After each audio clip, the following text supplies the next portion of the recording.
કે સ્ત્રી સમાજની, ઘરની, સભ્યતાની, સંસ્કૃતિની રચયિતા છે. માત્ર એના ગર્ભમાંથી એક સંતાન બહાર આવી અને એક જીવન આપે છે એટલું જ નથી, એ નક્કી કરે છે. ધર્મનો આધાર એટલે જ સ્ત્રીના ખભા ઉપર છે. તમે ધારો કે કોઈ પણ ધર્મ પાળતા હો, જે ભગવાનમાં, જે ઈશ્વરમાં માનતા હો, અને પછી તમારા જીવનમાં એક સ્ત્રી આવે ને, પછી એ નક્કી કરે કે હવે તમારે કયા ભગવાનને માનવાનું. કારણ કે તમારા રીત રિવાજો જો એક સ્ત્રી એક્સેપ્ટ ન કરે તો થાય નહીં. તમે એમ કહો કે અમારે આટલા નિવેદ થાય, પણ જો સ્ત્રી ન માને તો, ન કરે તો.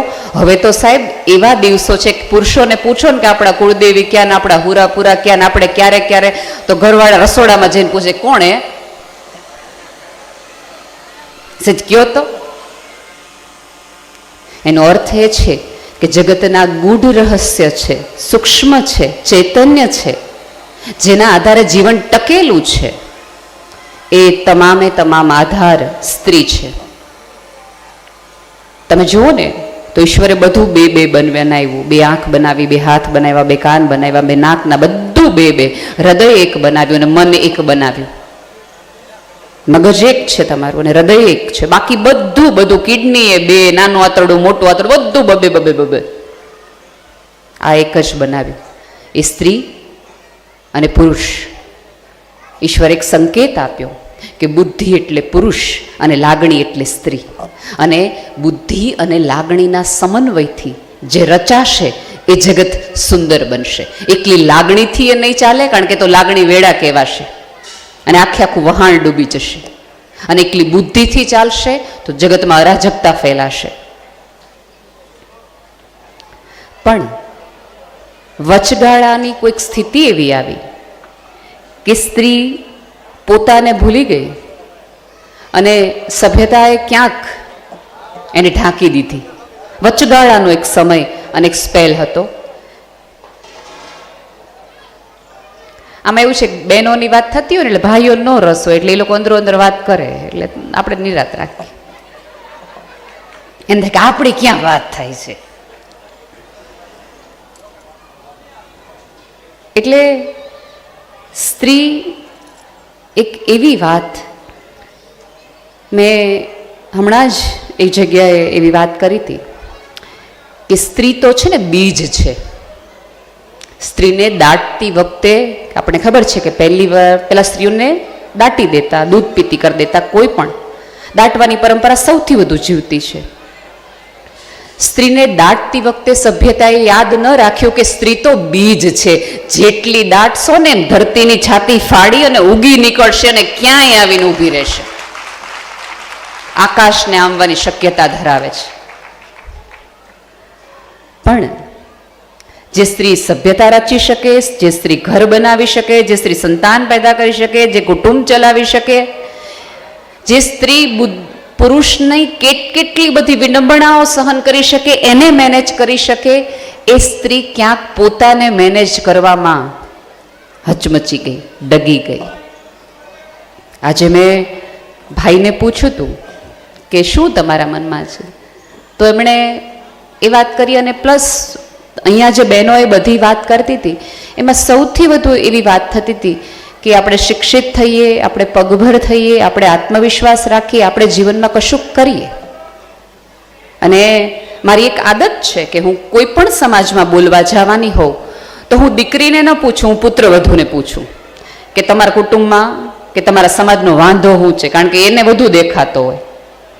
દીકરીને તો બધું જ સરસ લાગે. પણ મારા આટલા વર્ષની કારકિર્દીમાં મેં પહેલી એવી પુત્રવધૂ જોઈ કે જેણે મને એવું કીધું કે મને આ સમાજમાં હોવાનો બહુ ગર્વ છે, જેનું નામ હર્ષિદાબેન છે. એ કે બેન, અમારી સમાજમાં કોઈ તકલીફ નથી, અમારો સમાજ સરસ રીતે હળી મળીને રહે છે. અને ભાઈએ તો મને બહુ જ સરસ આજે વાત કરી. હું વંદન કરું છું અહીંથી તમને સૌને, જ્યાં જ્યાં કચ્છ પહોંચ્યું છે. એ કે બેન, કદાચ કચ્છ પાટીદાર સમાજ એક જ એવો હશે જેનું એક પણ વૃદ્ધ છે વૃદ્ધાશ્રમમાં નહીં હોય. આનાથી વધુ સંસ્કાર ક્યાં હોય?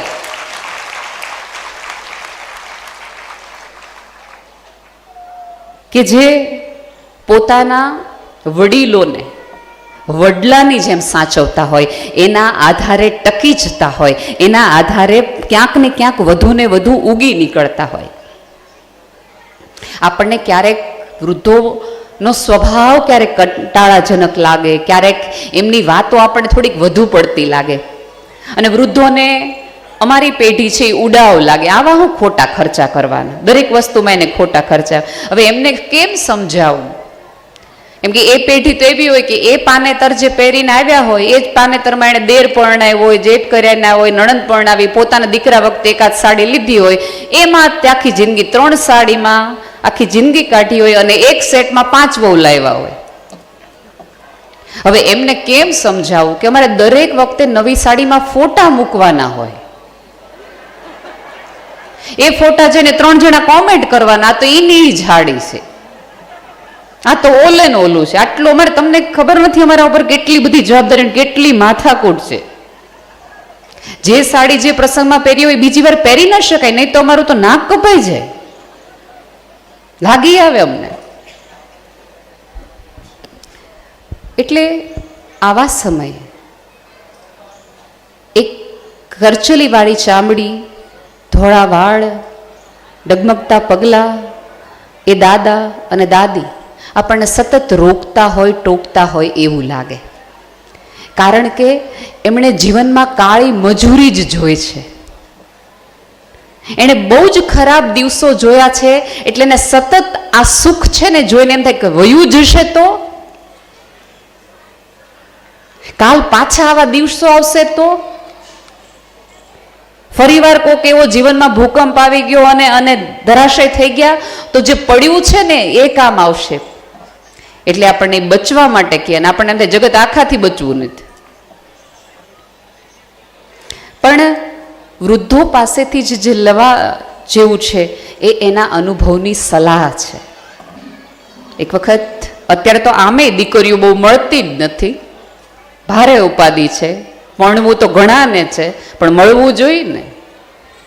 એટલે એક આવા ગામ હતું, એની અંદર એક છોકરાના માંડ કરીને લગ્ન થયા.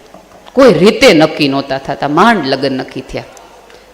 પણ છોકરીવાળાએ એક શરત રાખી હતી કે અમે તમને દીકરી દઈએ, અમને જરાય એટલે જરાય વાંધો નથી, તમને દીધી દીકરી, પણ તમારે જાનમાં એકેય વૃદ્ધને નહીં લાવવાનું, ખોટી માથાકૂટ જોઈ જ નહીં. કે અમારે નાચવું હોય ત્યારે એમ કે ના મુહૂર્ત વયું જાહે, ને અમારે કે ઢોલ લાવવા હોય ત્યારે તમે એમ કહો કામ કરી નાખો ને લાજ કાઢી નાખો, વૃદ્ધ નહીં.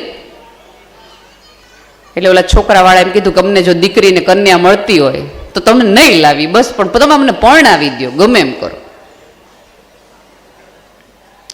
પણ દાદા કે ગમે એમ કરો, મારી જમીન વેચશો તો તમને પૈસા મળશે, તો તમે દીકરીને દેહો ને. હું જમીનના ટુકડા ઉપર સહી કરું અને પૈસા આવે, અને એ પૈસા તમે છોકરીવાળાને દેશો ત્યારે તમને દીકરી દેવાના જ ને.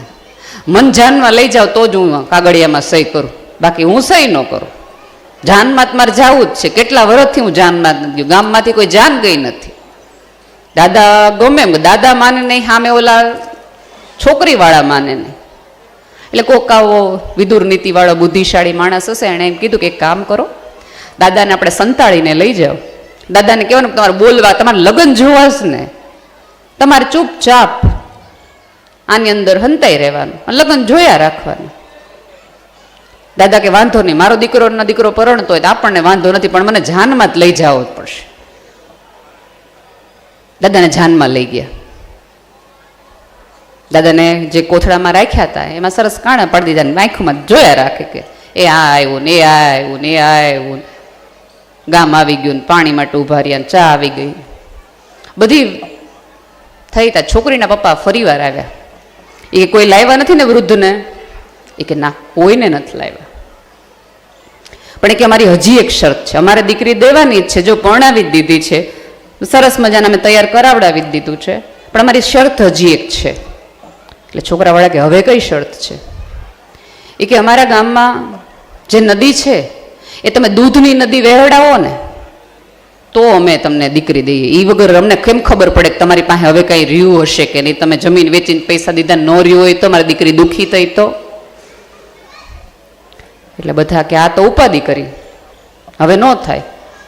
વરરાજાએ સાફા બાફા કાઢ નાખ્યા ને વર કાઢ નાખ્યા ને મોજડી બોજડીના કમિંડા કર્યા ઘા.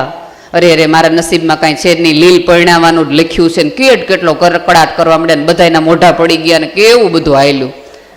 પછી કોકે એમ કીધું કે દાદાને તો કાઢો, બિચારા અમથા મૂંઝાઈ મરશે, કન્યા તો નહીં જાય, દાદા હાથમાંથી જાહે. દાદાને હળવેકથી કાઢ્યા. દાદા કે આવી ગયું ઘર? ક્યાં છે કન્યા? કયો મને પગે લાગે, મારે વીટી દેવી છે. એટલે ઓલા જેણે બહાર કાઢ્યા હતી કે કાંઈ કન્યા બન્યા છે નહીં, આ લોકોએ બહુ ઉપાધિ કરી અને કેવી શરત પાછી મૂકી. એ કે શું શરત મૂકી? એ કે એણે એમ કીધું કે દૂધની નદી વહેવડાવો ને તો અમે તમને કન્યા લઈ જવા દે. એ કે આટલામાં શું બી ગયા, કહી દો. એ કે પણ હું કહી દઉં, દૂધ ક્યાંથી આટલે? એ કે હું તમને કહું છું ને, તમે ખાલી કન્યાવાળાને જઈને એટલું કહો કે અમારે દૂધની વ્યવસ્થા થઈ ગઈ છે, તમે નદીમાંથી પાણી ખાલી કરી દો.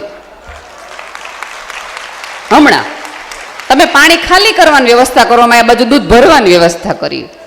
જા નાખા ને ખેપ ચડી ગયો, મૂછું મળતા ત્યાં કેવા ગયા. તરત છોકરીના પપ્પા કીધું તમારા કુટુંબમાં કોઈ વૃદ્ધ આવ્યું છે હારે? બાકી એના વગર અનુભવ વગર આ સલાહ નીકળી જ ન હોય.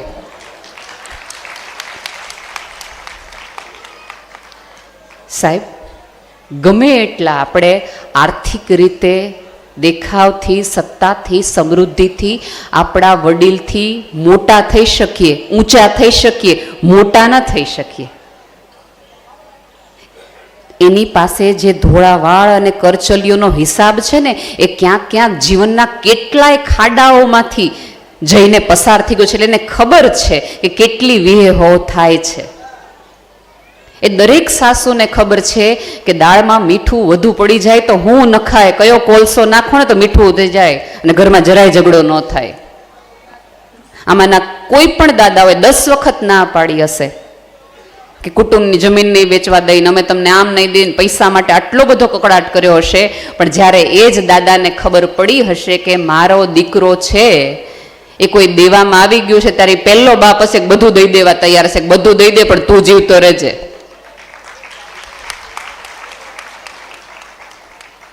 દિલથી કહું છું, વડીલોના આશીર્વાદ છે ને એ જ ઈશ્વરના આશીર્વાદ છે. ક્યારેક એમની વ્યથાઓ, એમની ઉપાધિ, એમની શરીરની ફરિયાદો, એમનું ફ્રસ્ટ્રેશનના કારણે એમના મોઢામાંથી કડવા શબ્દો નીકળી જતા હશે, પણ એના અંતરના આશીર્વાદ થકી જ તમે ક્યાંક પહોંચશો. આ જગતમાં એ બે જ વ્યક્તિઓ છે, તમારા માતા પિતા, કે જે તમારી સિવાય કોઈની માટે પ્રાર્થના નથી કરતા. હું ને તમે જઈએ ને તો પહેલી પ્રાર્થના મારી માટે થાય, પછી બીજી વર માટે થાય, પછી સંતાન માટે થાય, પછી ઘર માટે થાય, વારા ફરતી વારા હોય. સ્લેબમાં કરીએ પ્રાર્થના. એમને તો હવે કશું નથી જોતું સંતાન સુખ સિવાય, કે આપણે સુખી થઈએ એટલી જ એમની ઈચ્છા છે. પણ આ આખું વૃદ્ધત્વનું, વડીલોને સાચવવાની વાત છે એક સ્ત્રી સાથે જોડાયેલી છે, પુરુષ સાથે નહીં. આજ સવારે જ હું ભાઈને વાત કરતી હતી કે એવું નથી કે દીકરાઓને મા બાપનું મહત્વ સમજાતું નથી, એવું નથી કે એમને વૃદ્ધાશ્રમમાં મૂકી આવ્યા છે અથવા તો એમને કંઈક કહી દેવું છે, પણ એમની સામે બે ચોઈસ મૂકવામાં આવે છે એક સ્ત્રી તરફથી. તો નક્કી કરી લે કા મા કા દીકરો. હવે એ સમયે પોતે પણ એક બાપ બની ગયો હોય, એટલે એની બાપ તરીકે એની જવાબદારી નિભાવવાની હોય, એના પતિ તરીકે એની જવાબદારી નિભાવવાની હોય, ત્યારે એ બે જવાબદારી વચ્ચે ઓલે એમ કહેશે કે મા બાપ સમજી જશે, અને મા બાપ સમજી જ જતા હોય છે. પણ ક્યારેય એ વિચાર કર્યું છે ખરું કે કેમ માતા પિતાઓથી સંતાન દૂર થવાનું પસંદ કરે છે? કારણ કે ક્યાંક માતા પિતા સંતાનોને ખબર હોય છે કે હા, વાંક મારી ક્યાંક ને ક્યાંક આ પેઢીનો છે. સૌથી વધુ અત્યારે જે કકડાટ થતો હોય છે, દીકરાની વહુને કામવાળી રાખવી હોય, સાસુ એમ કે અમે આવડા મોટા થયા ને કામવાળી વગર મોટા થઈ ગયા, 2 છોકરા 5 છોકરા કર્યા, તમારે શું કામવાળીની જરૂર છે? ત્યારે આપણે એવું નથી કહી શકતા ગર્વથી કે મારો દીકરો તને રાણીની જેમ રાખે, જો પગે નથી નીચે મૂકવા દે, એટલી તો કામવાળી તને બંધાવી દીધી છે. એ ગર્વ લેવાની વાત છે, કકડાટ કરવાની નહીં. અહીંયા બેઠેલી તમામ સાસુઓને મારી નમ્ર વિનંતી છે કે ક્યારેક આવી નાની નાની વસ્તુઓ માટે માથાકૂટ કરવાનું ન રાખો. અને બીજું, તમારો ગમતો સોનાનો સેટ, સૌથી વધુ ગમતી ડિઝાઇન તમે દીકરીને આપો, અને વાહે વધે એ તમે અને તમારા ગયા પછી તો આમે દીકરાની વહુને જ વયું જવાનું છે. એના બદલે દર એનિવર્સરીએ, દર જન્મ દિવસે કટકો કટકો દો તો આખા ગામને કહેતી ફરે મારા સાસુએ આપ્યું લે. અને દીકરીને આપશો, હું દીકરીને દેવાની ના નથી પાડતી, પણ એક વસ્તુ યાદ રાખજો, તમારો પગ ભાંગશે, તમને કોઈ થશે, માતાજી કરે કોઈને કાંઈ ન થાય, પણ જો તમારી પથારીમાં આવશે તો સેવા તમારી દીકરાની વહુ જ કરશે. દીકરીને આવવું હશે ને તોય જમાય એમ કહેશે કે હું જાઉં. અને ત્યારે આવશે બેન વિદેશથી કે કઈ પણ જગ્યાએથી, અને તરત જ મમ્મી તમે આ નથી કરતા, મમ્મી તમે ઓલું નથી કરતા, મમ્મી તમે કેમ આ નથી કરતા, ભાભીને કહો બધું તમને આમ કરે, 5 મિનિટ સલાહ સૂચન કરીને મમ્મી હું જાઉં. અને એ સમયે ઓલી દીકરાની વહુ મને કે દેવાનું હતું ત્યારે એને દીધું અને પછી હવે કરવાનું. જે દીકરીઓ, મેં અનેક વાર કીધું છે કે જે દીકરીઓ પોતાના પિતાની કોઈ પણ પ્રકારની મિલકતમાં ભાગ માગે છે ને, એ તમામ દીકરીઓએ એ સહી કરતી વખતે ઓલી જવાબદારીમાં પણ પોતાનો ભાગ નોંધાવવો જોઈએ કે જ્યારે જવાબદારી લેવી પડશે ત્યારે હું આવીશ. આપણું એવું છે કે આપણને બધું જોઈ ખરી, હકો જોઈએ, ફરજોમાં આપણે, એ તો ભાઈની ફરજ છે. સાહેબ માનો કે ન માનો, આપણે ત્યાં તો જગતનું પહેલું વ્હીલ છે ને, એ દીકરી જતી વખતે કંકુના થાપા બાપની દિવાલ ઉપર ઈ મારીને આપે છે કે હું મારે હવે આ ઘરમાંથી કશું ન જોઈએ. એ પહેલા સિગ્નેચર છે. મને ખબર નથી તમારે ત્યાં આ પ્રથા છે કે નહીં, કે થાપા માર્યા પછી અમારે ત્યાં એવી પ્રથા છે કે પછી લાજ કાઢી લેવાની થોડી વાર માટે, એટલા માટે કે ક્યાંક મનમાં વિકાર ન આવી જાય ને બાપનો બંગલો જેની ઈચ્છા ન થઈ જાય કે ના ના આમાં મને દેવાનું હજી, એટલા માટે જ કરિયાવરની પ્રથા હતી. તને જોતું હોય એટલું તું લઈ જા. અને દીકરીઓને પણ વિનંતી છે કે જ્યારે પિયરમાં થોડા વખત માટે જાઓ તો જનરલી એવું હોય કે ભાભીની અને નણંદની ઉંમર એક સરખી હોય, બહુ ખાસ ફેર ન હોય. એટલે એક દિવસ આવો એટલે તમને ચોક્કસ મજાથી રહેવું હોય, પરીની જેમ રહેવું હોય, મોડું ઉઠવું હોય, બધી મજા કરવાની, કોઈ જ ન્યા નથી. પછી બીજે દિવસે તો તરત તમારે ભાભીને કહેવું જોઈએ કે આખી ખસ તું રોટલી વણ હું ચોડવતી જાઉં. કામમાં થોડો સાથ આપો ને તો ભાભીને વાલા લાગો, એ રાહ જોવે. તમે પૂછો આ બધી વૃદ્ધ માજીઓને કે જ્યારે એ પિયર ગયા છે ને ત્યારે કપડાં ધોવાનું અને છોકરાઓ નવરાવવાનું કામ હંમેશા નણંદનું હતું. ખોટી હોય તો પૂછી જુઓ આ બધા મા બાને. અત્યારે તો ભાભીએ પોતાનું કરવાનું, આનું કરવાનું, પાછું મમ્મી મારે વેફર લઈ જવાની છે તો કરાવી નાખજે પાછી. એના બદલે તમે ઈચ્છતા હો કે આજીવન તમારા ભાઈનું ઘરના દરવાજા તમારી માટે ખોલવામાં આવે, તમારે ઠપકારવા ન પડે, તમારે બેલ ન મારવા પડે, તો યાદ રાખજો કે હૃદયથી ભાભીને જીતવાનું રાખો. રાધર હું તો ત્યાં સુધી કહું છું, મારી જ લાઈફમાં બનેલું કિસ્સો છે. મારી ભાભીના લગ્ન થયા અને બીજે દિવસે આપણે ઓલી ગોસિપ કરીએ ને નાની મોટી કે જમણવારમાં આમ હતું ને ઓલી પેરામણીમાં આમ હતું ને ઓલું થોડું કામ હતું ને ઓલા ન હાચવા, એવી મારી મમ્મી મને વાત કરતી હતી બધું. મારી ભાભી નીચેથી ઉતરી એટલે મારી મમ્મીએ મને આમ કોણી મારીને કીધું શીતલ આવી, હો બોલતી નહીં. એટલે શીતલની હાજરીમાં જ થોડા ઊંચા અવાજે મેં મારી મમ્મીને કહી દીધું હતું કે આજ પછી તારે મને આ ઘરની એક પણ એવી વાત નહીં કરવાની કે જે શીતલની હાજરીમાં તું મન ન કરી શકતી હોય.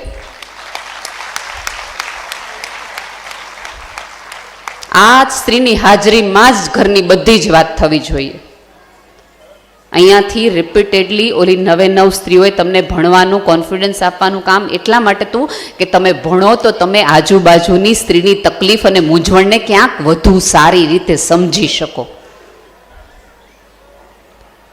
તમારી હાજરીમાં તમારો ભાઈ તમારા ભાભીનું અપમાન કરે તો એ જ દિવસે તમારી એક નણંદ તરીકેની તમારી નૈતિક ફરજમાં આવે કે તમારા ભાઈને કહી દેવું જોઈએ કે આપણે આજથી રક્ષાબંધનના સંબંધ પૂરા. જે પુરુષ જાહેરમાં પોતાની પત્નીનું સન્માન ન રાખી શકવાનું હોય એ આગળ રહીને મારા સન્માનની હું રક્ષા કરવાનો હતો નહીં. અને અહીંયા બેઠેલા ભાઈઓને એક નમ્ર વિનંતી છે કે જ્યારે જાહેરમાં સ્ત્રીનું અપમાન કરવાનું આવે, આમાં કેવું છે કે વિધિની વક્રતા છે કે કોઈ પણ ડાયરાઓ હોય કે કોઈ પણ જોકકાર હોય કે હાસ્ય કલાકાર હોય, એ તમામે તમામ જો સ્ત્રીઓ ઉપર જ જોક કરશે. સ્ત્રીનું હૃદયની વિશાળતા તો તમે જુઓ. તમે જાહેરમાં એને જાડી કહી શકો, તમે જાહેરમાં એમ કહી શકો ભણેલી નથી, એને કાંઈ આવડતું નથી, બહુ ભગા કરે છે, એને ઇંગ્લિશ બોલતા નથી આવડતું, એને પહેરવા ઓઢવાની ખબર નથી પડતી, એ રસોઈ હારી નથી કરતી. આવું તમે જાહેરમાં કેટલી સ્ત્રીને કહી શકો, તમારી પત્નીને, માને, બેનને, બધાને. આમાંની એક પણ સ્ત્રી જાહેરમાં કોઈ પોતાના પતિના વખાણ બોલે તો લાફાવાળી થઈ જાય. એનો અર્થ એ છે કે સ્ત્રી તો પોતાના ઉપર હસી પણ શકે છે. તમે આટલું જાહેરમાં કહો ને તો એમ કે ભલે જેવા છે એવા, તોય તમને હાંચવીને બેઠા જ ને. કોઈ દી કોઈ સ્ત્રીએ લીધું આ મગજમાં સિરિયસલી મંડી રોવા? કોઈ સ્ત્રીનો મગજ ગયો એવું તમને સાંભળ્યું જ ક્યારે? ક્યારેય. એનો અર્થ એ છે, હું તો ત્યાં સુધી કહું છું કે સ્ત્રીને શક્તિ એટલા માટે જ કહેવામાં આવી છે કે જગતની એ એવી અફાટ શક્તિ છે કે હજી સુધી સભ્યતા નક્કી કરી શકી નથી કે આ સ્ત્રી પાસેથી કયા કયા કામ ને કયા કયા ઉપયોગ લઈએ ને તો આ પૃથ્વી વધુ સુંદર થાય. એટલે બધાને ખબર હશે કે શાસ્ત્રમાં કહેવામાં આવ્યું છે કે પુરુષને માટીમાંથી બનાવવામાં આવ્યો છે. માટી હોય ને એમાંથી પુરુષને બનાવવામાં આવ્યો છે. પછીની કથામાં મેં થોડા મારા મરી મસાલા નાખ્યા છે કે હા, ઈશ્વરે પહેલો વહેલો પુરુષને બનાવ્યો માટીમાંથી, અને પછી ઈશ્વરે પુરુષને કીધું હશે કે જા, મેં તારી માટે આ 7 સમુદ્ર બનાવ્યા છે, 7 નદીઓ બનાવી છે, તારાઓ, નક્ષત્રો, ફૂટ, રંગો, ફળો, બધું તું જીવી લે જિંદગી. પુરુષ ગયો હશે ને 7 મિનિટમાં પાછો આવી ગયો છે. હવે બોલો શું કરવાનું? નદી જોઈ લીધી, સાગર જોઈ લીધા, તારા જોઈ લીધા, રંગો જોઈ લીધા, ખાઈ લીધું, પી લીધું, હવે બોલો શું કરવાનું? પછી ઈશ્વરને વિચાર આવ્યો છે કે આની માટે કોઈક એવા રંગની વ્યવસ્થા કરો, એવા નિર્માણ કરો કે આને આ બધું જોતા ને સમજતા આવડે. એટલા માટે પુરુષની પાંસળીમાંથી સ્ત્રીને બનાવવાની. જો તમે મજબૂતાઈની વાત કરતા હોય તો પાંસળીની મજબૂતાઈ ક્યાંય વધુ છે માટીની કમ્પેરિઝનમાં. અને બસ સ્ત્રીને બનાવીને પછી પુરુષ, ભગવાને કીધું છે કે હવે 2 જણા જાઓ. 7 જન્મ સુધી હજી ભગવાનના ઘરે પુરુષ પાછો નથી ગયો. કારણ સ્ત્રીએ કીધું એક પુરુષને કે આને સવાર કહેવાય. સવારની હવાને આવી રીતે હૃદયમાં ભરવાની હોય. આ રંગોમાં આમ જોવાનું હોય. ગુલાબના ફૂલને આમ અડાય, મોગરાના ફૂલને આમ સૂંઘાય. નદીમાં આટલા પગ જવાય ને સાગરમાં આટલા પગ જબોળાય. આખી વ્યવસ્થાનો આધાર, આખી જિંદગીના સૌંદર્યનો આધાર છે ને સાહેબ, એ સ્ત્રી જ છે. માનો કે ન માનો, એક્સેપ્ટ કરો કે ન કરો. તમે આખું આ મંડળ કર્યું હોત ને, ધારો કે 50 વર્ષ સ્વર્ણિમ મહોત્સવ કર્યા હોત ને, અને એમાં નક્કી કર્યું હોત કે એકલા ભાઈઓ મારા હમ છે, આમાં સફેદ, બ્લુ ને બ્લેક સિવાય એક કલર નો જોવા મળે તમને, અને આ બાજુ તમે જો આખી લીલોતરી છે, ભગવાનના રંગો ઓછા પડે. સ્ત્રી સૌંદર્યનો આધાર છે. એના થકી પુરુષે જગતને જોતા, બદલાતા સ્ત્રીની નજરે જોયું છે. સ્ત્રી યુગે યુગે બદલાણી છે. એ વસ્તુ જુદી છે કે સ્ત્રીને જોવાની દ્રષ્ટિ હજી સમાજ નથી બદલાવી શક્યું, પણ સ્ત્રીએ હંમેશા પોતાની દ્રષ્ટિ બદલાવી છે. દરેક નવા સ્વરૂપને તરત એક્સેપ્ટ કર્યું છે. કારણ કે તમે વિચાર તો કરો કે તમે એક હોટલમાં જાઓ ને તો 3 મિનિટ, 4 મિનિટ, 5 મિનિટમાં ફરિયાદ શરૂ કરી દો. હોટલવાળાને 3 તો ફોન કરી દઈએ, પાણી કઈ બાજુ આવે છે, કયો નળ કઈ બાજુ જાય છે, ઓશિકો આવું નહીં ફાવે, પાણીનું ઓલું નહીં ફાવે. જે હોટલમાં તમારે 2 દિવસ રહેવાનું હોય એની બેડશીટ ને પથારી સાથે તમને પ્રોબ્લેમ થઈ જતા હોય તો વિચાર તો કરો.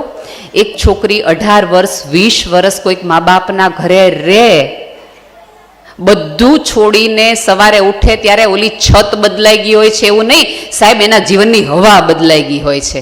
અને તેમ છતાંય બીજે સવારે મમ્મીને ફોન કરે તમારા ઘરે આમ હોય, અમારા ઘરે તેમ હોય. જ્યારે જ્યારે પુરુષ તૂટે છે ને ત્યારે આધાર એક સ્ત્રી જ આપે છે. સ્ત્રીઓને કમરના દુખાવા અને ગોઠણના ઘસારા એટલે જલ્દી થાય છે કે એ પોતાનો તો કરે છે, પણ બાજુવાળા બેઠેલા પુરુષનો કરોડરજ્જુ રજાવા માટે એ 17 વખત વાંકી વળી છે. તમે બધાએ ન્યુયોર્કમાં ઓલો પુલ જોયો છે, બ્રુકલિન પુલ, કે જેમાં શાહરૂખ ખાન વારા ઘડી આમ કલહો ના હોમાં કરતો હોય છે. એક પુલ છે, બહુ જ સરસ મજાનો, તમે જોતા જ ગૂગલ કરી નાખજો. ન્યુયોર્કમાં મેનહટનથી બ્રુકલિન વચ્ચે એ પુલ આવેલો છે.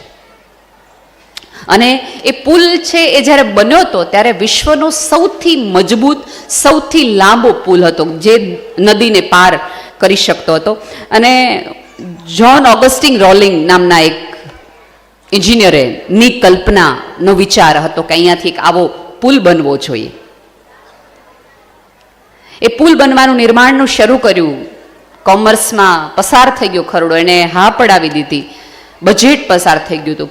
અને એટલા બધા પ્લાન નિષ્ફળ જાય, સતત નવા પ્લાન નિષ્ફળ જાય, કોઈ રીતે પ્લાન હા ન થાય. દુઃખી થાય, ડિપ્રેસ થાય, અને રોજ સાંજે આવીને એમ થાય કે આજે પુલ નહીં બંધાય, આ પ્લાન પાસ ન થયો, આજે આ તકલીફ આવી, આજે આ મૂંઝવણ આવે. અને રોજ સાંજે એની પત્ની એમ કે થઈ જશે, થઈ જશે, શ્રદ્ધા રાખો, આપણે સારું કામ કરવા બેઠા જ ને, થઈ જશે, થઈ જશે, થઈ જશે. પછી એક વખત એ પુલ નિર્માણની અંદર નીચે એણે ચેક કરવાનું હતું કે ભાઈ અહીંથી નીચેથી હોડીઓ પસાર થાય તો પુલને અડવી ન જોઈએ, અને ઉપર એટલા વાહનો પસાર થાય જેના હિસાબે પુલનું વજન ન આવવું જોઈએ. આવી બધી એક વ્યવસ્થા કરવામાં એક એક્સિડન્ટની અંદર, એ આખા નિર્માણની અંદર એમનું મૃત્યુ થાય છે. એક તો હું ભૂલ ન કરતો હોય તો 1869ની આ વાત છે, આથી 150 વર્ષ પહેલા આ પુલનું નિર્માણ થયું છે. બધાને એવું થાય છે કે આ પુલ અધૂરો રહી જશે, પુલ નહીં બને. પણ એક માએ પોતાના દીકરાના કાનમાં કે બેટા બાપનો વારસો છે, વિચારનો, સંપત્તિનો લઈએ છે ને તો વિચારોનો, સપનાનો વારસો લેવો જોઈએ. એનો દીકરો વોશિંગ્ટન રોલિંગ એ પુલના નિર્માણમાં જોડાય છે. અને એને તે આના પિતા જેવી જ મુશ્કેલીઓનો રોજ સામનો કરવા મળે છે. લોકોએ તે મેણા મારે છે કે બાપ ગુજરી ગયો તોય પુલ થયો નહીં, આટલો વખત થયો. લોકોને એના પ્લાન પરથી શ્રદ્ધા જવા માંડી. લોકોને એમ થયું કે આ પુલ ક્યારેય હવે બનવાનો નથી, આ બાપ દીકરાના તુક્કા હતા, પુલ નહીં બને. ઓલા ભાઈને રોજ ડિપ્રેશન આવે, રોજ નિર્માણ થાય. અને એની પત્ની એમિલી, વોશિંગ્ટનની પત્ની એમિલી, એના પતિને રોજ સમજાવે, રોજ એની સાથે જાય, એને એ રોજ ધ્યાન રાખે કે દરવાજો હું જ ખોલું, જેથી કરીને એક સ્માઇલિંગ ફેસ વાળી એક સ્ત્રી ખુલે તો થાકી હારીને આવેલો વ્યક્તિના જીવનમાં જોમ ચડે. અને એક વસ્તુ યાદ રાખજો, જગતથી થાકેલો હારેલો પુરુષ જો ઘરમાં શાંતિ ન મેળવી શકે ને તો જગતમાં ક્યાંય એ શાંતિ ન મેળવી શકે. એ લખી લેવા જેવી વાત છે. એ થાકી હારીને ઘરે પાછો જ એટલા માટે આવે છે કારણ કે એને શ્રદ્ધા છે કે એકાદ અસ્તિત્વ, એકાદ સ્ત્રી નામનું અસ્તિત્વ એને પોતાની જાત છુપાવવામાં, નિષ્ફળતા છુપાવવામાં, પીડા છુપાવવામાં મદદરૂપ કરશે. વોશિંગ્ટન આવે છે એક દિવસ પાછા, ડિપ્રેશન અને એની ઓવરડોઝના કારણે એને પેરાલિસિસનો એટેક આવે છે. બાપ તો આ પુલ બનાવવામાં ગુમાવ્યો તો, અને માથેથી લોકોના મેણા ટોણા, કેટલી વાતો, કેટલી પીડા તકલીફ પછી પતિને આર્થિક રીતે પણ ઘણું બધું નુકસાન થઈ ગયું હતું. પતિને પેરાલિસિસ થાય છે. અને તોય ઓલી સ્ત્રી હસતા મોઢે એ પથારી વશ પતિની પેરાલિસિસનું પણ ધ્યાન રાખે અને ખબર પૂછવા, અને આપણે ત્યાં તો કેવું છે, ખબર પૂછવા આવે ને ત્યારે ચિંતાઓ આપીને જાય. ઘણા લોકો તો ખબર પૂછતાય ન થાય આવતું. એટેક આવ્યો એને પૂછતું હોય કેટલો આવ્યો તો પહેલો, હજી 2 બાકી છે. પગ ભાંગ્યો હોય અને ખબર પૂછવા આવે કેટલા પગ, 1 ભાંગ્યો ને, મારે તો 2 ભાંગ્યા હતા તોય કાંઈ ન થયું. જલસા કરો. આપણે બધાને કહી દઉં કે તમારા કરતાં મારું દુઃખ ક્યાંય મોટું છે, કાંઈ વાંધો નહીં. એટલે ખબર પૂછવા આવનારા લોકોય આવા ન મજા આવે એવા.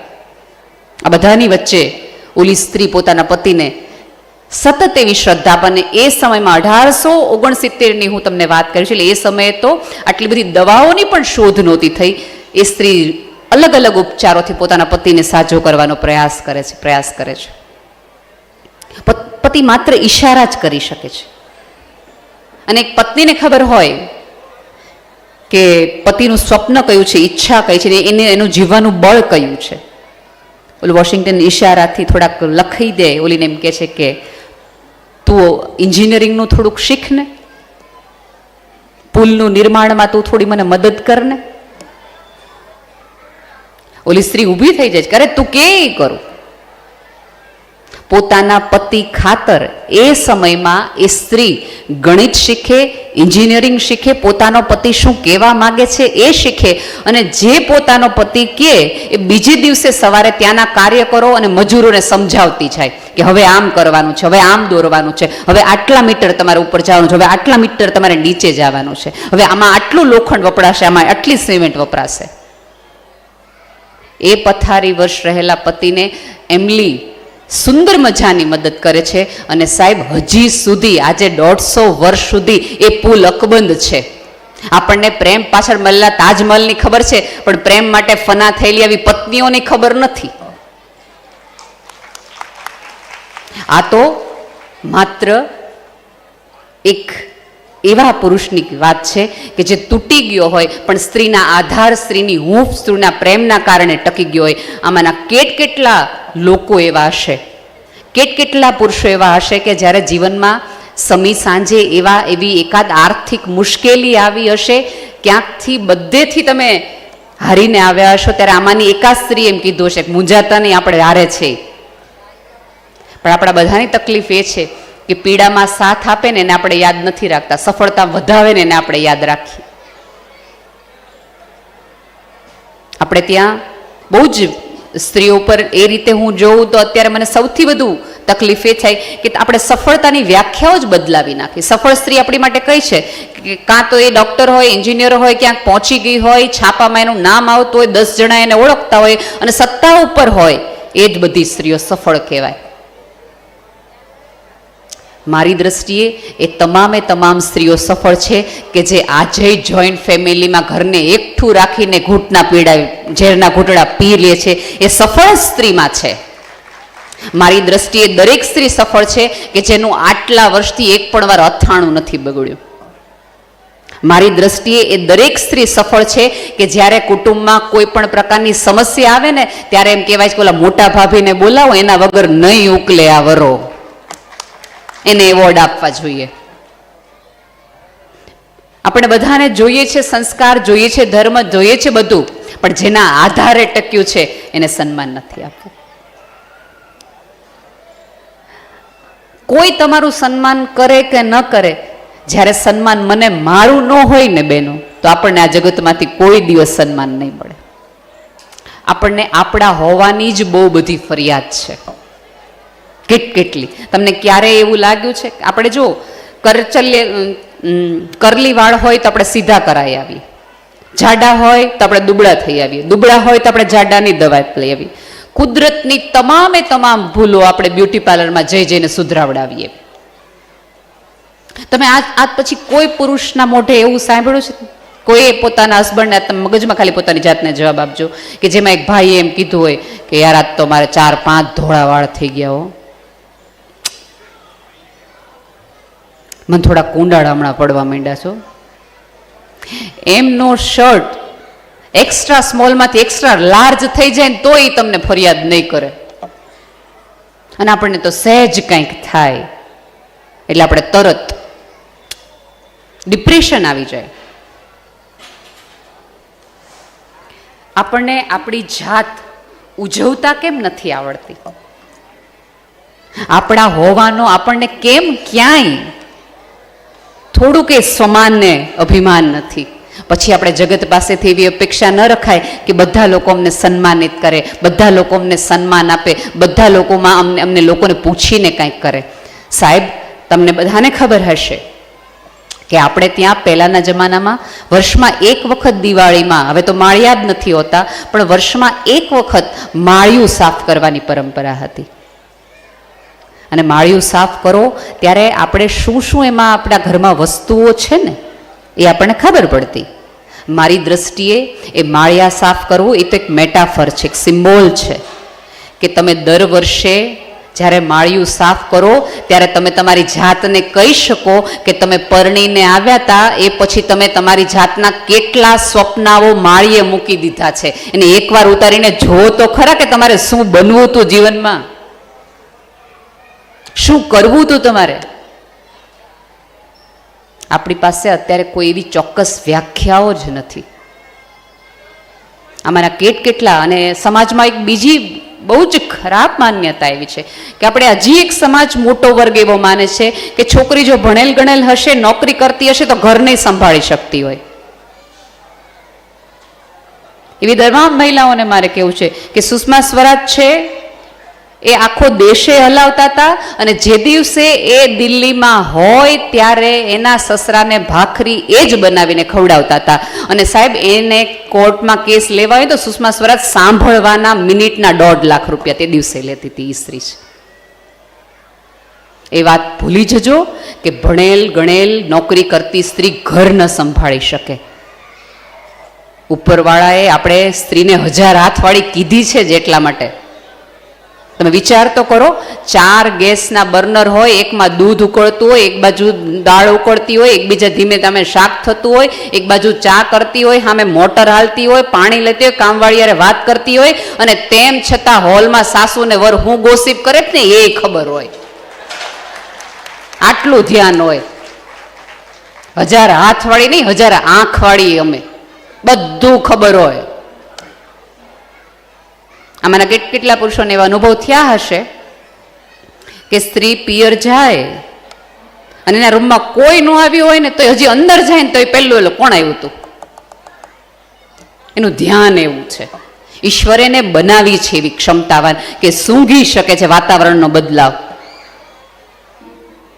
જો એક સ્ત્રી આટલું બધું કરી શકતી હોય તો ઘર પણ સંભાળી શકે, સંતાન પણ સંભાળી શકે, સભ્યતા પણ સંભાળી શકે અને પોતાની કારકિર્દી પણ સંભાળી શકે. બેલેન્સ છે ને તો સ્ત્રી છે. ક્યાંક ને ક્યાંક આપણે એ સમજવામાં બહુ જ મોટી ભૂલ કરીએ છીએ. આપણને બધાને દીકરીઓને ભણાવી છે પણ દીકરાની બહુ કેવી જોઈએ છે તો કે ડાય હોય ને ઘરનું કામ કરતા આવડે એટલે ઘણું. આપણે ક્યાં પૈસાની જરૂર છે એટલે દીકરીઓ જ તે દીકરાની બહુ ક્યાંક થવાની છે. અને આપણે એક બીજી માન્યતા રાખીએ ભણેલ ગણેલ હોય ને પછી એ હામો બહુ બોલે. આપણે નથી બોલતા. કેટલા જે જિંદગીમાં તમને અક્ષર લખવાના આવે એ ન લખતા હોય પણ બોલતા તો સૌ હોય. અને બીજી એક એવી માન્યતા છે કે સહન શક્તિ ઓછી થઈ ગઈ છે.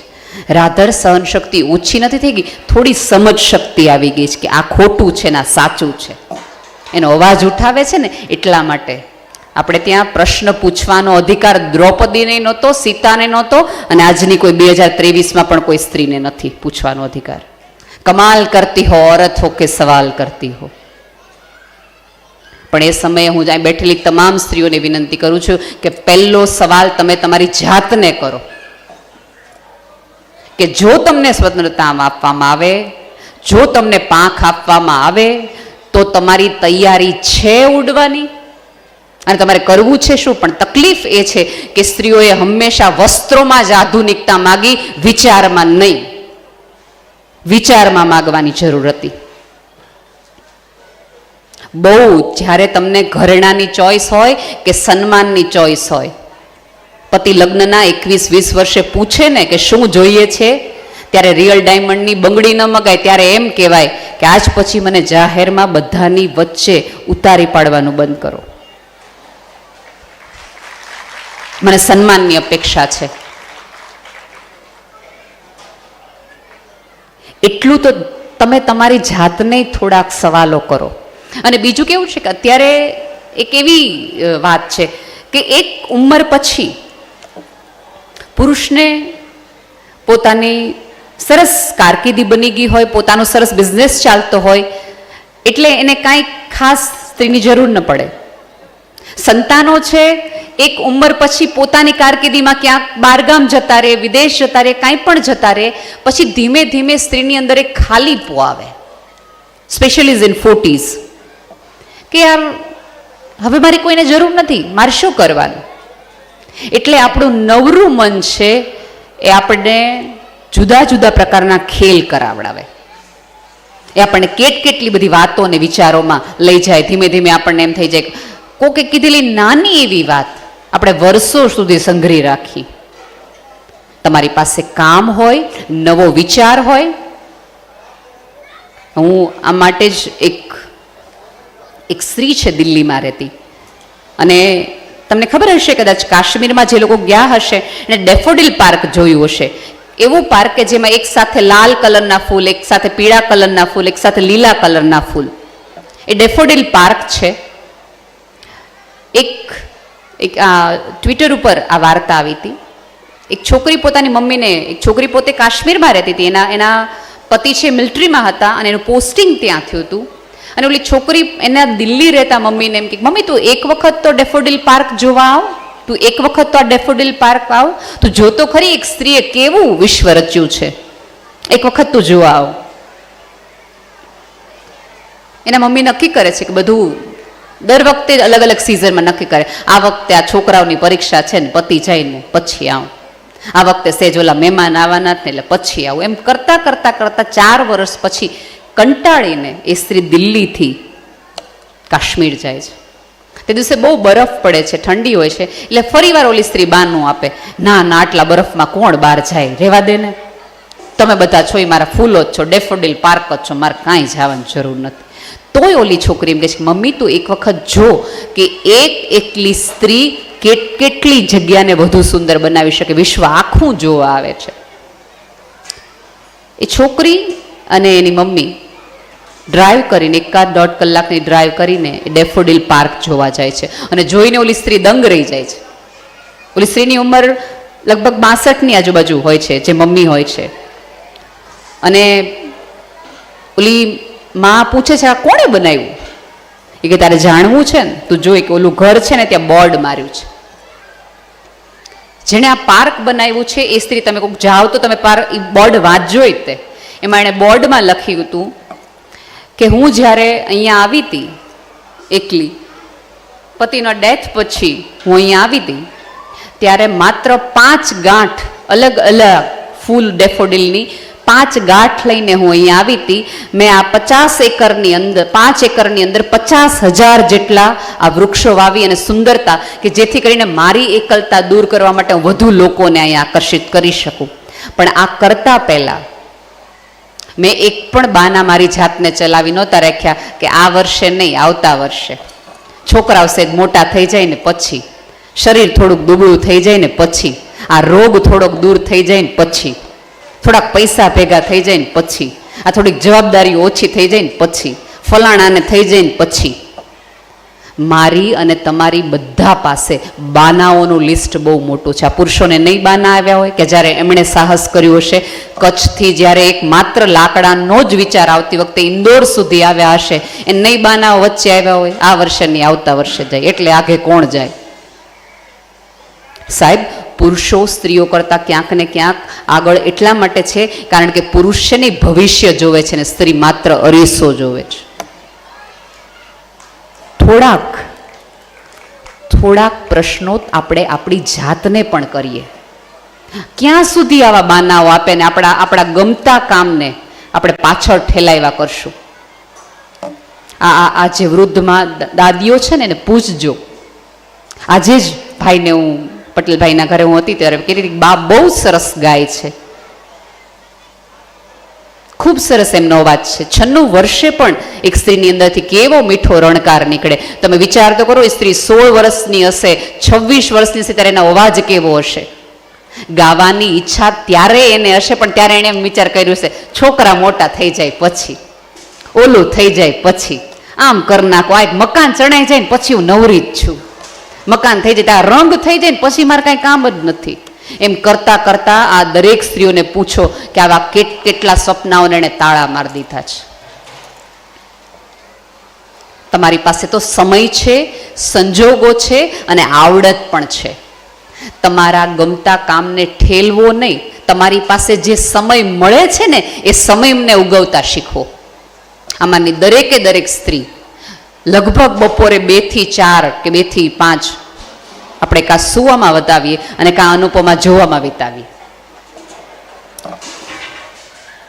કાં આપણે સોશિયલ મીડિયા, હું તો હવે કહું જ છું કે આવતા દિવસોમાં આપણા બધાના અંગૂઠા છે ને ઉપરવાળો મોટા કરી દેવાના છે, કારણ કે આપણે આમ સ્ક્રોલ જ કરીએ જ બધું, રીલ જ જોઈએ, એક પછી બીજી, બીજી પછી ત્રીજી, ત્રીજી પછી ચોથી. તમે જોજો, આમાંના ઘણા દાદાઓને પૂછજો કે પહેલા છે ને આવા કોઈ પ્રસંગો ને એવું બધા હતા ને એમાં પટ્ટી ઉતારતા ને હવે આપણે રીલ ઉતારીએ, બેમાં કઈ બહુ કઈ ખાસ ફેર નથી, હરખું જ છે. કોકની રીલ જોઈ અને વાહવાને દિલ દેવાના બદલે એકાદ તમારી રિયલ લાઈફમાં પણ થોડોક એવો ચેન્જ લાવો કે તમને જોવા માટે લોકો વાહવા કરે ને તમને થોડાક દિલ દે. આ જગતની એક પણ સ્ત્રી એવી નથી કે જેની પાસે એકાદ ક્રિએટિવિટી ન હોય. કાંઈ ન કરી શકો તો તમારો આવો મજાનો સુંદર મજાનો સમાજ છે, નક્કી કરો 5-10 સ્ત્રીઓ ભેગી થઈને કે આપણા સમાજ માટે પુરુષો આટલું બધું કરે છે, આપણે કયું કામ છે એ માત્ર સ્ત્રીઓની કમિટી કરી શકે. અને આપણે કેસમાં તો કેવું થાય કે જે સ્ત્રીઓ કરતી હોય ને એમાંય આપણે કહીએ ભાઈ એ નવરી રહી એટલે જઈ શકે, આપણે થોડા ઘર બહાર મૂકીને એમ જઈ શકાય, કરતા હોય એની પાસે આપણે આ કામ કહીએ. આપણે કેટલી જવાબદારી છે, અને મને એ ન ફાવે ઘરને મૂકીને આપણે બહાર જાઓ. તમને શું લાગે પુરુષો બહાર જે બહાર કામ કરે છે એમને ઘર નથી? ઘરની સાથે સમાજ કુટુંબની જવાબદારી સાથે. સાહેબ, આપણને ઉપરવાળાએ પાંખ નથી આપી, હાથ જ એટલા માટે આપ્યા છે. તમે ઈચ્છતા હો કે તમારા હાથ કોક ઝાલે તો એની પૂર્વ શરત એ છે કે તમારે તમારી મુઠ્ઠીઓ ખુલ્લી રાખવી પડે, તો કોક તમારા હાથ ઝાલે ને તમને ઊભા કરે. પણ આપણે તો બંધ મુઠ્ઠી, ના મારા જ ન થાય, મારે આ કેટલું કામ છે, આ કેટલા વાસણ છે, મહેમાન છે, આ છે, બધું જ થઈ શકે. તમે એક પુરુષનું જો ટાઈમ ટેબલ 24 કલાકનું 365 દિવસનું સાચવી શકતા હોય, તમારા ઘરમાં રહેતા 5 વ્યક્તિઓના અલગ અલગ પ્રકારના ટેસ્ટ પ્રમાણે તમે 5 પ્રકારની રસોઈ બનાવી શકતા હોય, તમારા ઘરે આવતા મહેમાન જેને તમે ક્યારેય નથી મળ્યા, ભાઈ ખાલી એટલું કે 5 જણા જમવા આવવાના છે, જે વ્યક્તિઓને તમે ક્યારેય ન મળ્યા એ કેટલું ખાશે એનો ક્યાસ જો તમે લગાડી શકતા હોય તો તમારું મેનેજમેન્ટ પાવર કેવો હશે? વિચાર તો કરો યાર. તમે કહી દો માણા જોઈને કે આ 5 થી વધુ ન ખાઈ શકે, આટલો લોટ થઈ જ રહે. પાણી જોઈને તમે નક્કી કરી શકો કે આ કેટલી સીટી આ દાળ ચડી જાય. આટલી ધારણા તમે રસોઈમાં કરી શકતા હો જેને મળ્યા નથી એ, તો તમે તમારા જીવનના મસાલિયામાંથી કેમ, આવડતમાંથી કેમ ક્યાસ નથી કાઢી શકતો કે હું આ બધા પછી પણ આ 1 કલાકમાં આટલું તો કરી શકું? જેમ શરીર ઉતારવા માટે જીમને પસંદ કરો છો ને, એમ મનની ચરબી ઉતારવા માટે પણ એકાદ એવી જીમની પસંદગી કરો કે જેથી કરીને તમને સમજાય કે તમે શરીરથી પણ વધુ કંઈક છો. તમે માત્ર જોવાની વસ્તુ નથી. આ સભ્યતા તો તમને વસ્તુ બનાવવા માટે સતત નચે છે. તમે જો વિશ્વની તમામે તમામ એડ, કાસ્ત્રીને ધોળી કરવી જ, કાસ્ત્રીને કાળી કરવી જ, કાસ્ત્રીના વાળ લાંબા કરવા જ, કાસ્ત્રીના વાળ ટૂંકા કરવા જ, કાંઈને પગ ઉપાવડાવવા જ, કાંઈને આ સાડી, આખી સભ્યતા વાહે પડી છે. પણ એ સમયે તમે તો એક આરસ મળીને ઊભા થાવ કે મારે શરીર સિવાય પણ મન અને વિચાર છે, હું આ પ્રમાણે જીવીશ અને હું આ કરીશ ને હું આ નહીં કરું. અને એક વસ્તુ યાદ રાખજો, અહીંયા બેઠેલી તમામે તમામ સ્ત્રીઓને કહીશ કે હવેનો સમય એવો છે કે હવે કોઈ લક્ષ્મણ તમારી લક્ષ્મણ રેખા નહીં દોરે.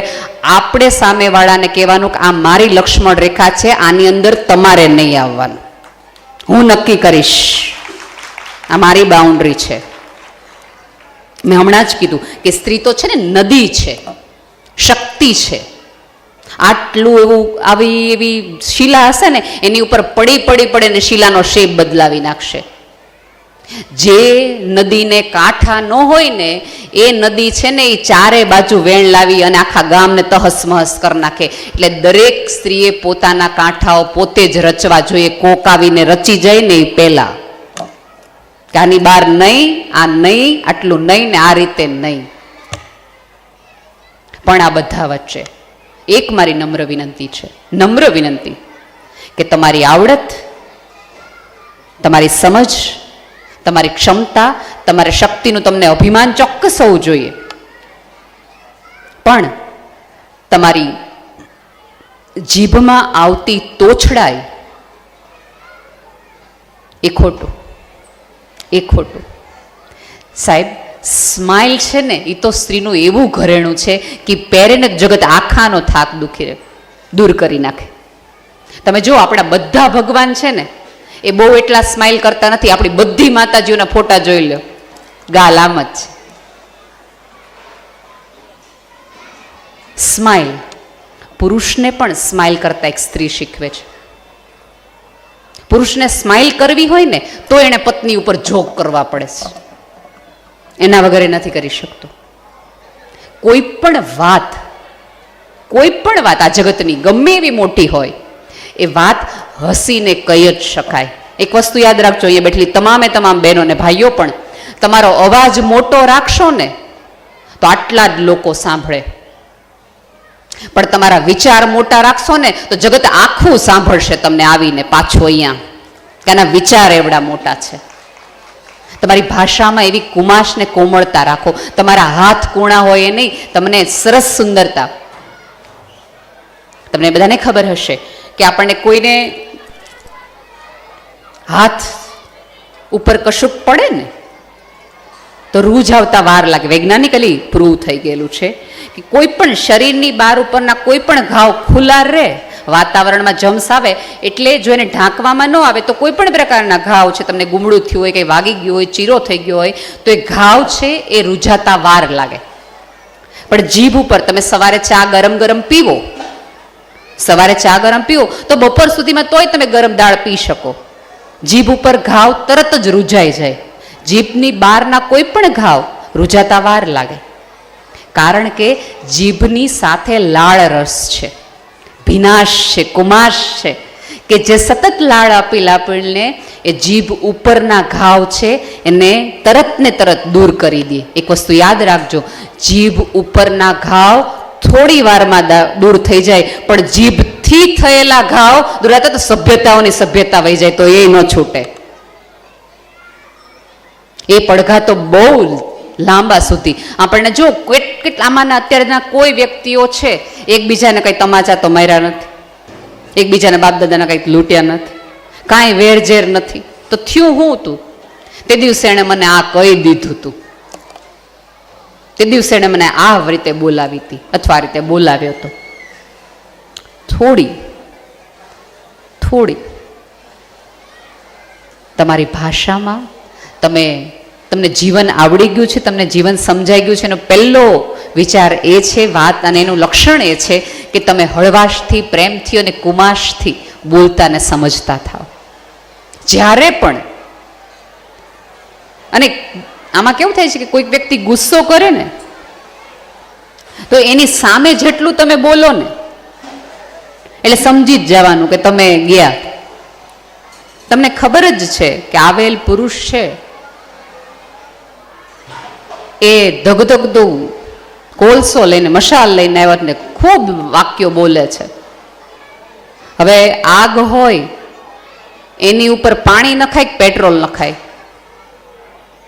પાણી નખાય. તો જ્યારે કોઈક વ્યક્તિ બોલતું હોય ને તો એ ઠરે ને એવા શબ્દો નખાય. બીજી વાર બોલીને પેટ્રોલના છાંટકા ન કરે, ભડકા થાય અને ગામ આખું જોવા આવે, ખળી ગયું લ્યો. અને ગામને તો મજા જોવામાં જ આવે છે. આ આખો જગત છે ને એ તો તમારા પડતીની જ રાહ જોઈને બેઠો છે. રામ રાજા થાય તોય આ લોકો જોવે, અને રામ વનવાસમાં જાય તો જોવે જ. અમુક લોકોનું કામ જ જોવાનું છે, બેઠા જ છે, એ તમે દેખાડ્યા રાખો, બદલાવ જ ન કરે. અને બીજું કે અહીંયા બેઠેલી કોઈ પણ સ્ત્રી એવું માનતી હોય કે પુરુષ છે એ તમારો સ્વતંત્રતાનો વિરોધી છે, પુરુષ છે એ તમને આડો આવતો વ્યક્તિ છે, તો એક વસ્તુ યાદ રાખજો કે આ જગતમાં તમામ શોધ, તમામ સ્ત્રીની સગવડતા માટેની તમામ શોધ એક પુરુષે કરેલી છે. Mixer, cooker, Blender, washing machine, ઇસ્ત્રી, તમારી પોઇન્ટેડ હીલ, તમારા પોઇન્ટેડ ચપ્પલ, તમારા ડિઝાઇનર કપડાં, તમારો મેકઅપ, તમારો ગેસ, આ તમામ શોધ છે એક પુરુષે કરેલી છે. એવું તો હતું નહીં કે કઈ સ્ત્રી વૈજ્ઞાનિકો એ જમાનામાં હતા નહીં, ત્યારે હતા. પણ એકાદ છોકરાએ પોતાની માના કડક હાથમાં લીધા હશે અને એક છોકરાને વિચાર આવ્યો હશે કે મારા માને દસ્તાથી ખાંડીને એના હાથ કડક થઈ ગયા હશે અને એણે મિક્સરની શોધ કરી હશે.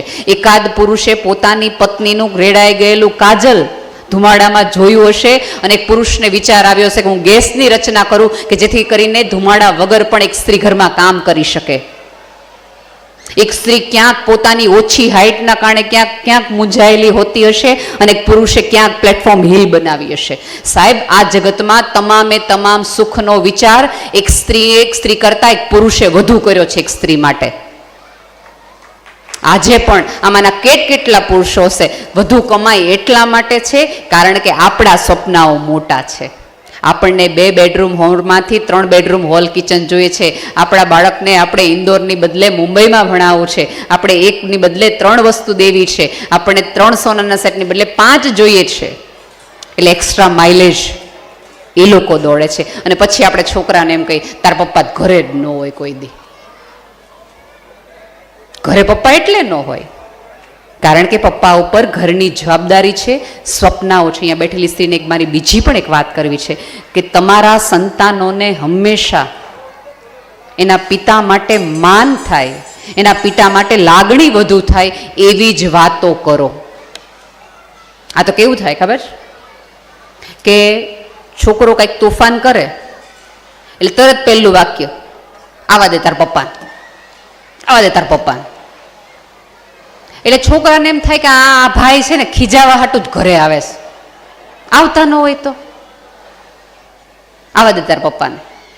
અને પુરુષ પણ થાક્યો હાર્યો હોય, સવારના 9 વાગ્યાના ઘરની બહાર નીકળી ગયા હોય, કેટલી માથાકૂટ ફેક્ટરીએ કરી હોય, સામેવાળા માણસ સારે કરી હોય, કેટલી લપ કરી હોય, કેટલાના ભાઈ સાહેબ બાપા કર્યા હોય, એને કોઈક ઉપરી અધિકારી હોય ખીજાણો હોય. આવતી વખતે 3 જગ્યાએ એનું સ્કૂટર ને એનું ગાડી ભટકાણી હોય, લીટા પડ્યા હોય, નીચે ચોકીદારે માથાકૂટ થઈ હોય, લિફ્ટમાં ઉપર આવે એટલે બેન બારણું ખોલે અને તરત વધાવે, તમે બધું મૂકી દો, પેલા આને ખીજાવ.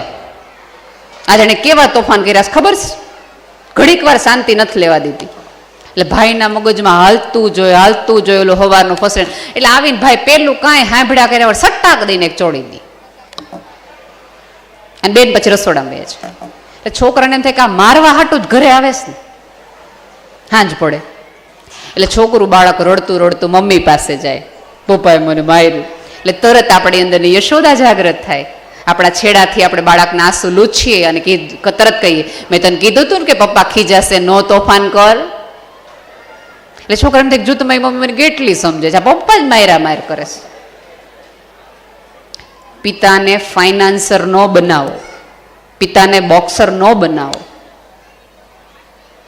પિતાની સારી અને સાચી વાતો કરે. બાળક જ્યારે ફરિયાદ કરે કે પપ્પા ઘરે નથી, પપ્પા આમ નથી, ત્યારે તમે દીકરા દીકરીઓને પ્રેમથી અને કયો જ કે બેટા આવતા દિવસોમાં તારે ભણવા જવું હોય તો લોન ન લેવી પડે, તારા દરેક સ્વપ્નમાં તને ક્યાંય અટકવું ન પડે, એટલા માટે બેટા પપ્પા એક્સ્ટ્રા માઇલ જ દોડે છે. એટલે પપ્પાને તો આપણે સન્માનિત કરવા જોઈએ.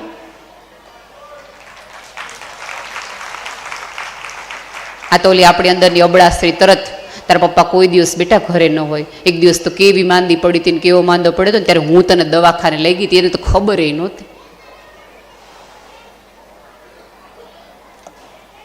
શું કામ? પછી જુઓ અત્યારે આપણે જોઈએ જ છે, પછી આપણે એમ કહીએ કે અત્યારે જનરેશન ગેપ બહુ છે. કોણે વધાર્યો? જે જગતના તમામ ગેપ દૂરી કરી શકતી હતી એવી ક્ષમતાએ, એ શક્તિએ. એના બદલે હજી કહું છું, હૃદયમાં થોડાક ફૂલો રાખો, જીભમાં થોડીક મીઠાશ રાખો. લોહીમાં આવે ને એના કરતાં જીભ પર લાવો. તમારી જાતને સમજતા થાવ.